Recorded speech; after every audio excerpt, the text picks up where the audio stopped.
शहर की सबसे ऊंची इमारत सिल्वर टॉवर रात के अंधेरे में एक विशालकाय छाया की तरह खड़ा था।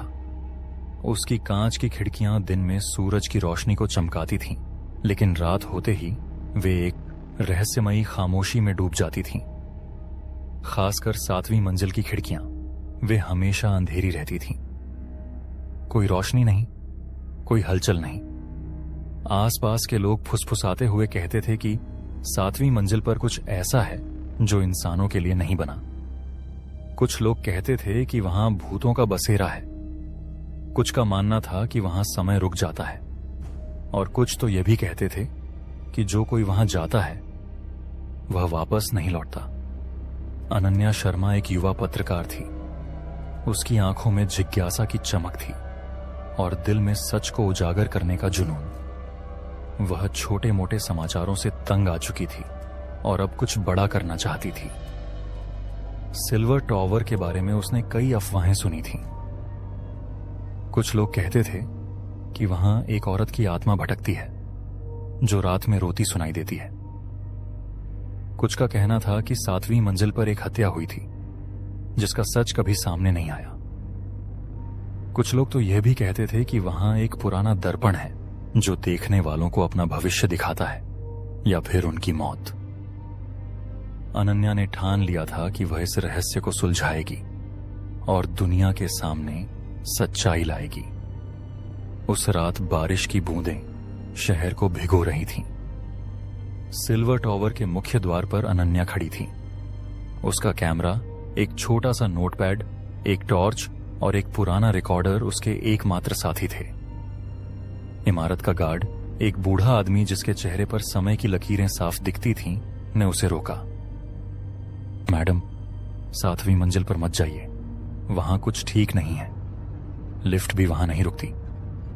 मैंने कई सालों में किसी को वहां जाते नहीं देखा। उसकी आवाज में डर था और उसकी आंखें कुछ छिपा रही थीं। लेकिन अनन्या ने उसकी बात को हल्के में लिया। मैं सिर्फ जांच करने जा रही हूं, उसने मुस्कुराते हुए कहा और सीढ़ियों की ओर बढ़ गई। सीढ़ियां पुरानी थीं, लकड़ी की, जो हर कदम पर चरमराती थीं। दीवारों पर पुरानी पेंट की परतें उखड़ रही थीं और हवा में एक अजीब सी ठंडक थी जो इमारत के बाकी हिस्सों से अलग थी। जैसे जैसे अनन्या ऊपर चढ़ती गई, हवा और भारी होती गई। उसका दिल तेजी से धड़क रहा था, लेकिन उसने खुद को समझाया कि यह सिर्फ उसका डर है। दूसरी मंजिल पर उसे कुछ आवाजें सुनाई दी, जैसे कोई धीरे धीरे चल रहा हो। उसने टॉर्च की रोशनी इधर उधर घुमाई, लेकिन वहां कुछ नहीं था। तीसरी मंजिल पर उसे लगा कि कोई उसका पीछा कर रहा है। उसने पीछे मुड़कर देखा, लेकिन सीढ़ियां खाली थीं। छठी मंजिल तक पहुंचते पहुंचते उसकी सांसें तेज हो चुकी थीं। हवा अब इतनी ठंडी थी कि उसकी उंगलियां सुन्न होने लगी थीं। उसने अपने टॉर्च की रोशनी को 7वीं मंजिल के दरवाजे की ओर मोड़ा। दरवाजा लोहे का था, जंग से भरा हुआ। उस पर एक पुराना ताला लटक रहा था जो टूटा हुआ लग रहा था। अनन्या ने हल्के से दरवाजे को धक्का दिया। वह बिना किसी आवाज के खुल गया, जैसे किसी ने उसे पहले से ही खोल रखा हो। अंदर का दृश्य उसे अजीब लगा। एक लंबा गलियारा था जिसके दोनों ओर कई कमरे थे। दीवारों पर पुराने चित्र टंगे थे जिनमें चेहरों को धुंधलापन छिपा रहा था। कुछ चित्रों में लोग मुस्कुरा रहे थे, लेकिन उनकी आंखें खाली थीं। हवा में एक अजीब सी गंध थी, सड़ा हुआ कपड़ा, पुरानी किताबें और कुछ ऐसा जो अनन्या समझ नहीं पाई। उसने अपने रिकॉर्डर को चालू किया और धीरे धीरे बोलना शुरू किया। मैं 7वीं मंजिल पर हूं।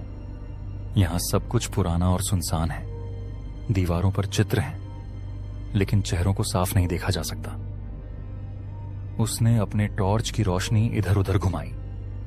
गलियारे के अंत में एक बड़ा सा कमरा था जिसका दरवाजा आधा खुला था।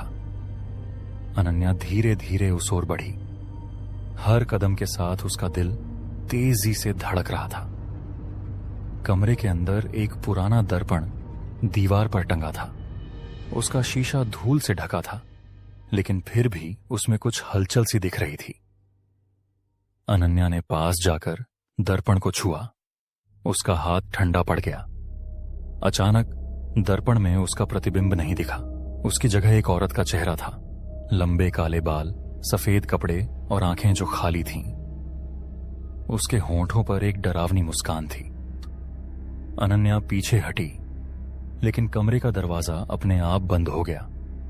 उसने चीखने की कोशिश की, लेकिन उसकी आवाज भी गले में ही अटक गई। कमरे में अचानक ठंड बढ़ गई। दीवारों पर छायाएं नाचने लगीं, जैसे कोई अदृश्य शक्ति वहां मौजूद हो। अनन्या ने अपने टॉर्च को इधर उधर घुमाया, लेकिन रोशनी अब कमजोर पड़ रही थी। तभी उसे एक फुसफुसाहट सुनाई दी। तूने मुझे क्यों जगाया? आवाज इतनी करीब थी कि अनन्या के रोंगटे खड़े हो गए। वह पलटी, लेकिन वहां कोई नहीं था। फुसफुसाहट फिर आई, इस बार और साफ। 7वीं मंजिल तेरा इंतजार कर रही थी। अनन्या ने अपने डर को काबू करने की कोशिश की। उसने अपने नोटपैड में लिखा, यहां कुछ है, कुछ ऐसा जो जीवित नहीं है लेकिन मौजूद है। उसने अपने कैमरे को चालू किया और कमरे का वीडियो बनाना शुरू किया।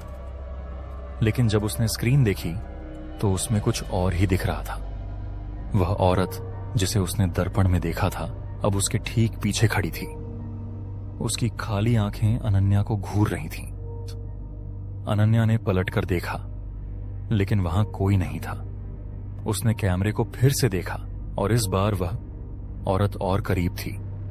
उसका चेहरा अब मुस्कुरा नहीं रहा था। उसकी आंखें और गहरी हो गई थीं, जैसे 2 काले गड्ढे।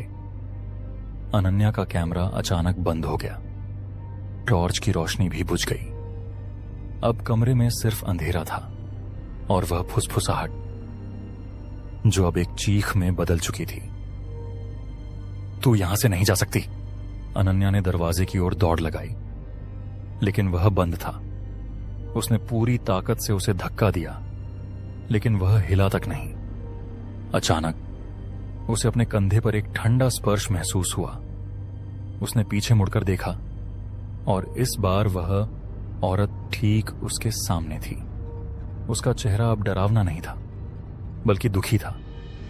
मुझे बचाओ, उसने कहा। उसकी आवाज में इतना दर्द था कि अनन्या का दिल बैठ गया। आप कौन हैं? आपको क्या हुआ? अनन्या ने हिम्मत जुटाकर पूछा। मेरा नाम मालती है, उस औरत ने कहा। मैं यहां मरी थी। 7वीं मंजिल मेरी कब्र है। अनन्या ने पूछा, आपको किसने मारा? मालती ने जवाब देने की कोशिश की, लेकिन तभी कमरे में एक जोरदार हवा का झोंका आया। दीवारें कांपने लगीं और दर्पण में से काला धुआं निकलने लगा। अनन्या को लगा कि वह अब इस इमारत से जिंदा नहीं निकल पाएगी, लेकिन तभी उसे एक विचार आया। उसने अपने नोटपैड में लिखा, मालती, मैं तुम्हारी कहानी दुनिया को बताऊंगी। तुम्हारा दर्द, तुम्हारा सच, सब कुछ। जैसे ही उसने यह लिखा, कमरे में एक अजीब सी शांति छा गई। मालती का चेहरा धीरे धीरे गायब हो गया। दर्पण फिर से साफ हो गया और दरवाजा अपने आप खुल गया। अनन्या ने बिना रुके सीढ़ियां उतरना शुरू किया। उसका दिल अब भी तेजी से धड़क रहा था। जब वह नीचे पहुंची तो उसने देखा कि उसका कैमरा फिर से चालू हो गया था। उसमें एक वीडियो था जिसमें मालती की पूरी कहानी थी। मालती एक युवा लड़की थी जो सिल्वर टॉवर के मालिक राघव मेहरा के प्यार में पड़ गई थी। राघव एक अमीर और प्रभावशाली व्यक्ति था जिसने मालती को शादी का वादा किया था। लेकिन जब मालती ने उससे अपने वादे को पूरा करने के लिए कहा तो उसने उसे धोखा दिया। उसने मालती को 7वीं मंजिल पर बुलाया और वहां उसकी हत्या कर दी। उसने मालती के शव को एक गुप्त कमरे में छिपा दिया और अपनी सत्ता और पैसे के दम पर इस सच को दबा दिया। मालती की आत्मा उस रात से 7वीं मंजिल पर भटक रही थी।